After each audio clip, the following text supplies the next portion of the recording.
ঈদের একটা লম্বা ছুটি কাটিয়ে বেশ কিছু নতুন কাজ নিয়ে হাজির হলাম আপনাদের মাঝে। অনেক দিন পর আজ আমি অনেকগুলো কাজ পাঠাবো কর্মীদের কাছে সেলাই করার জন্য।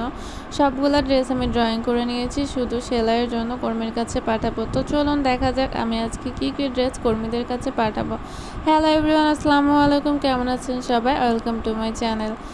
আমি আজ অনেকগুলো ড্রেস একসাথে কর্মীর কাছে সেলাইয়ের জন্য পাঠাবো। যেহেতু এক জায়গায় আমার অনেকগুলো কর্মী, তাই আমি একসাথে অনেকগুলো ড্রেসই পাঠাবো। আর সবগুলাই প্রায় নতুন ডিজাইন, আগেকার কোনো ডিজাইন না। কারণ যেহেতু আমি কাস্টমাইজ ড্রেস নিয়ে কাজ করি, তাই বেশিরভাগ ডিজাইন এবং কালার এগুলো থাকে সব কাস্টমাইজড। মানে নতুন নতুন এক একটা ড্রেস এক এক রকম হয় না। কোনো কাস্টমারের একটা কালার পছন্দ হয় তো ডিজাইন পছন্দ হয় না, ডিজাইন পছন্দ হয় তো কালার পছন্দ হয় না। তো আমি আমার কাস্টমারদের এই সুযোগটা দিয়েছি, কাস্টমারদের যেমন পছন্দ আমি ঠিক তেমন করে ড্রেসটা রেডি করে দিব। জন্য সবগুলো ড্রেস আমি কাস্টমারের পছন্দ অনুযায়ী আর্ট করে নিয়েছি। এবার শুধু কর্মীদের কাছে দিব সেলাই করার জন্য। তো আর্ট করা ড্রেসগুলাই ভাবলাম আপনাদের সাথে একটু শেয়ার করি। তো ড্রেসগুলো কেমন হয়েছে অবশ্যই আপনারা কমেন্টের মাধ্যমে জানাবেন। আর্ট করা ড্রেসগুলো আপনাদের কেমন লাগতেছে। এইগুলো সবগুলোই আমি নিজে হাতে আর্ট করে নিয়েছি। এগুলো জাস্ট কর্মীদের কাছে সুতা দিয়ে দিব, ওরা নিজেদের মতো করে সেলাই করে পাঠিয়ে দিবে। তারপর আবার এই ড্রেসগুলো আমি রেডি করে নিব। যেহেতু ড্রেস তৈরি করা, আর্ট করা সব কিছু আমি নিজেই করি, সেজন্য আমি জাস্ট কোনো রকম আর্ট করে দিয়ে দিয়েছি, যাতে আসার পর আমি ভালোভাবে ড্রেসগুলো রেডি করে নিতে পারি।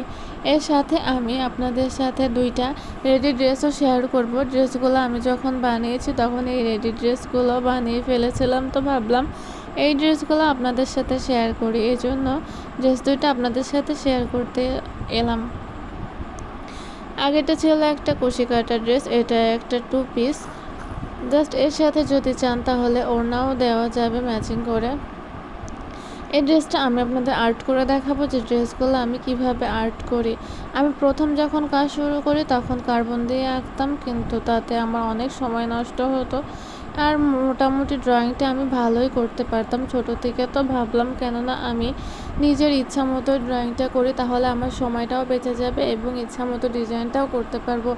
এজন্য আমি ডিজাইনটা মানে আঁকাটা আমি নিজে ইচ্ছা মতোই করি, নিজে হাতেই করি। এবং যদি কোনো কঠিন ডিজাইন হয় তাহলে আমি সেটা একটা কাগজে এঁকে সেটা নিচে রেখে, ড্রেসের নিচে রেখে তারপর এভাবে পেন্সিল দিয়ে আর্ট করে নিই। কিন্তু বেশিরভাগ সময় আমি এভাবে আর্ট করে থাকি, আমার এটাই ভালো লাগে আর সহজ মনে হয়, এবং আমার মনে হয় এটা খুব দ্রুত হয়ে যায়। ড্রেসগুলো সেলাই করে নিয়ে আসার পর অবশ্যই আমি আপনাদের সাথে শেয়ার করব।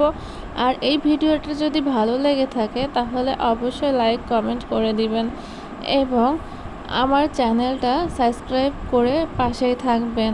ধন্যবাদ সবাইকে এতক্ষণ ধরে ধৈর্য সহকারে ভিডিওটি দেখার জন্য। ভালো থাকবেন।